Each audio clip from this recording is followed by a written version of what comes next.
The Victorian lockdown is costing $1 billion a week. Let's have a look. Hello everyone, Florian.heise here, and welcome to another episode of HeiseSays. I have my stein of coffee, and I thought we'd have a look at this news.com.au article discussing the proposed economic consequence or cost of the new Victorian lockdown. If you haven't heard, Victoria has locked down for 6 weeks, with Melbourne and one of the northern suburbs severely restricted. The border between New South Wales and Victoria is in full lockdown as well. I don't think they can come into Queensland either. I'm not sure about the other states. Let me know in the comments. But just the fact that travel between Victoria and New South Wales is restricted is going to have a huge impact on the economy of our entire nation. So Victoria's new lockdown could cost $1 billion a week. And to get that in perspective, I'll just bring up this graph showing, our GDP. And the portion of that is related to the tourism industry. That's $60 billion. $60 billion. So with this 6-week lockdown, you're talking, 10% of our yearly, equivalent to 10% of the yearly impact that tourism has on the GDP of the entire country. Just think about that, everyone. This is a big deal. Victoria's second lockdown could cost $1 billion a week, risking the nation's economic recovery, according to Treasurer Josh Frydenberg. Well, I think any hopes for economic recovery or the V-shaped fantasy that people were putting forward, I think they're completely dashed. I think they are completely dashed. We'll have to see. We'll have to see. Do you think Andrews will get in again? Do you think good old Dan Andrews will get in at the next election? If he wins after this, I will be shocked. I'll be flabbergasted. But in some regards, people will probably be stupid enough to vote him in. There are people cheering for him. Treasurer Josh Frydenberg said Victoria's second lockdown posed a real risk to the nation's economic recovery, stating that the move could cost about $1 billion a week. When I made a statement to the Parliament on May, I talked about the economic cost of a lockdown being about $4 billion a week. And given that Victoria is about a quarter of the national economy, then you're talking about an impact of around $1 billion a week for the Victorian economy alone, which is very significant, he told The Australian. In May, Mr. Frydenberg told the National Press Club the economy would suffer a $4 billion hit for every week the lockdowns remained in place. Asked if he would consider extending the job seeker and JobKeeper payments, Mr. Frydenberg said he would flag providing further income support for those who needed it when he delivered his mini-budget on July 23rd. We will be providing further income support for those who need it. It will be targeted. It will be temporary, he said. Yesterday, Victorian Premier Daniel Andrews, I just dropped a ruler, touched on the looming economic disaster in a press conference. No one wanted to be in this position. I know there will be enormous amounts of damage that will be done because of this. It will be very challenging, he said.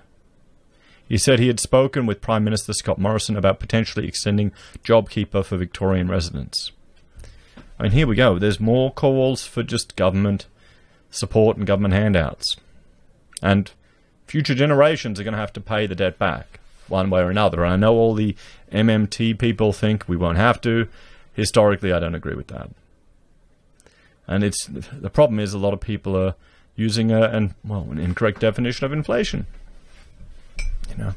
I prefer the simpler one, the old-fashioned one, simply increasing the monetary supply. I had a conversation with the Prime Minister. I'm confident that the Prime Minister knows and understands that there will be different forms of hardship in different parts of the country, different industries, different sectors, he said. Here's the thing you've got to also remember. The state has put so much of a burden on people's back.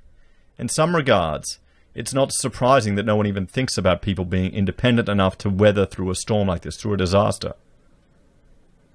Have we seen one article where anyone is saying, people need to learn to have emergency reserves? Why don't people have 6 months reserves? Why are we even taught that in school? Was anyone, some of the older guys watching, were you taught that back in the day? Has schooling just gotten shit the worth we've gone? We look here at our education results. I mean, okay, it's getting worse. It certainly is. I just watched a video from, Paul Joseph Watson, in it he's showing clips of people interviewing Americans, asking them what 4th of July was. They don't even know the history of their own nation, you know. And of course, you just find the dumb people to interview for those type of things.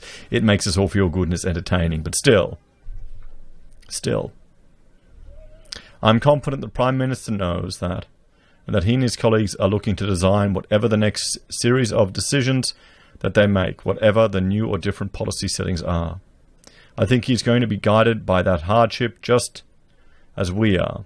Where there is hardship, you have to have a response that is appropriate to that, and that means that you have to, what garbage is he talking about here? You've got a set of policy, a set of tools that needed the most to make a difference. Okay, so again, it's just more intervention. Give us free shit, prop up people. I've locked down the economy because the methodology we put in place to contain this was unsuccessful, so now I need to put cap in hand out. You know. You've got Victorians that are struggling with their power bills. You know, you've got decisions made by their leaders to restrict the use of natural gas. That's potential royalties that have disappeared. And now they're going cap in hand out. You've got years upon years of growth. Stamp duty paid beyond stamp duty, beyond imagine. What's it been squandered on? This is the thing, everyone. The state isn't the savior or the answer. It's the problem. That may well be, given our circumstances, that may well be of additional benefit because we've had additional need now and into the future. During the press conference, Mr. Andrews also remained tight-lipped over comments made by the New South Wales Police Minister, David Elliott, that Victoria should foot the bill for the border closures. Well, yeah, don't Victorian police, they like to pass the bill on to anyone? Anyone who's running an event down there? They like to pass the bill on to the organisers, not the protesters who caused the property destruction? What about all the protesters that were out in public? When are they being charged for the economic impact? Surely they would have had an impact on spreading this illness, you know? Perhaps could it be that the demographic in these public housing were also more likely to attend these protests? It's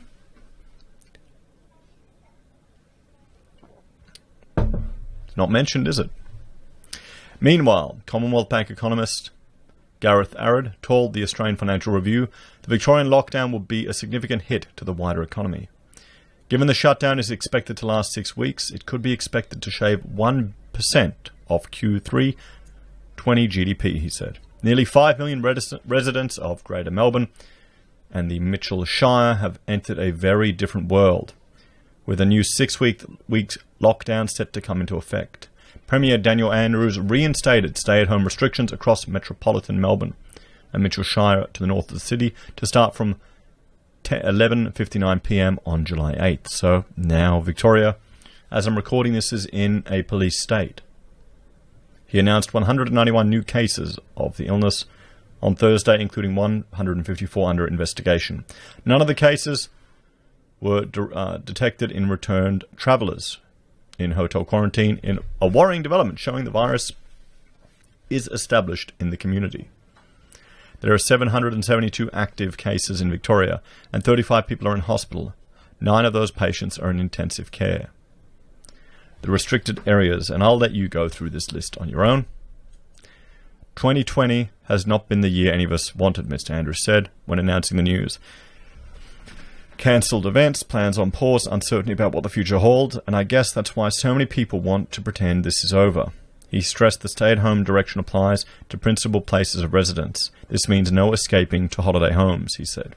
According to a summary of the restrictions, second, places of residence outside restricted areas cannot be visited except for limited exceptions, such as an emergency maintenance, shared custody, or to stay with an intimate partner who does not live with you. So to hook up. So you can go for a booty call, everyone.